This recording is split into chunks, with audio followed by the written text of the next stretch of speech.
Hey everyone, this here is out of the Washington Times, and the author of the piece is Bradford Richardson. Listen to this headline, folks. Yeah, and the headline of this video might very well end up being somewhere along the lines of "The war on men continues," especially white men, right? Wow. Anyways, headline: Feminist geographers encourage colleagues not to cite research of white men, right? So, how fucking racist is that?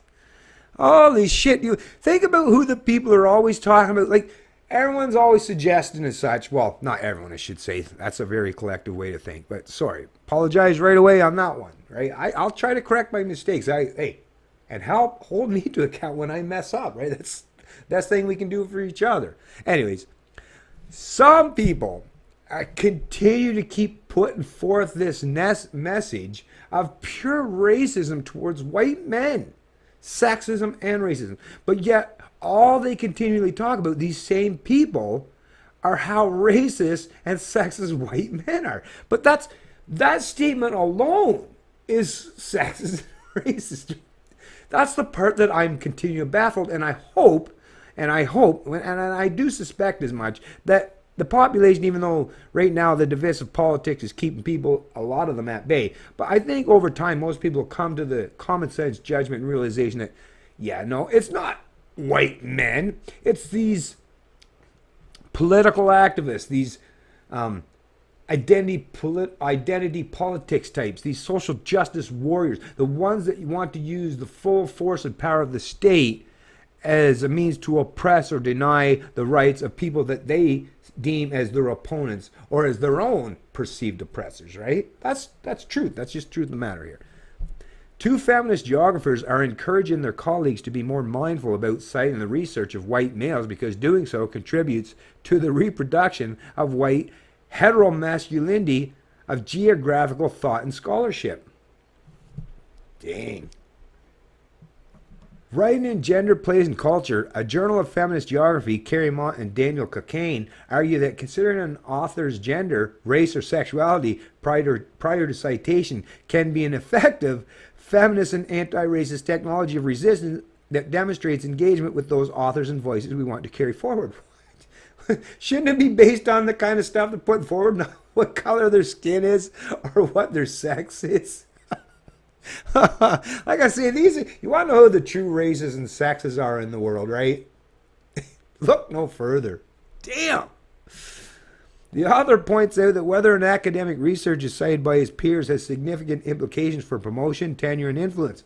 So wouldn't that reflect the same? Like, if you're trying to paint that picture, this is the thing. Whether it's true or not true, the crazy part is you're actually pointing and painting a scenario that is completely reflective. Hold that mirror up, and it would be the same words, the same rhetoric could be used and espoused against you and your groups and your particular ideology and those who you identify with, right? So what you're doing, like I say, this race to the bottom, dang. I'll be so glad when they feel that they've got there so we can start headed back in the other direction, right? Dang.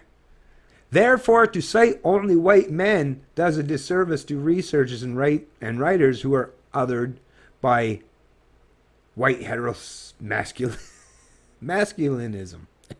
The authors define white masculinism as an intersectional system of oppression describing ongoing processes that bolster the stature of those who are white, male, able-bodied, economically privileged, heterosexual, and cisgendered.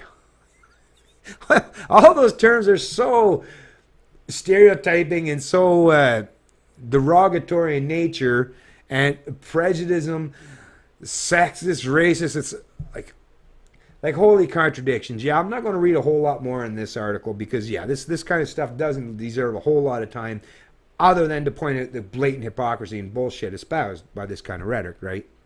Academics should practice conscientious engagement when citing research that feminists assert as a way to self-consciously draw attention to those who work in being reproduced. Anyways, yeah, like I said, I can't. I kind of felt a little bit of it.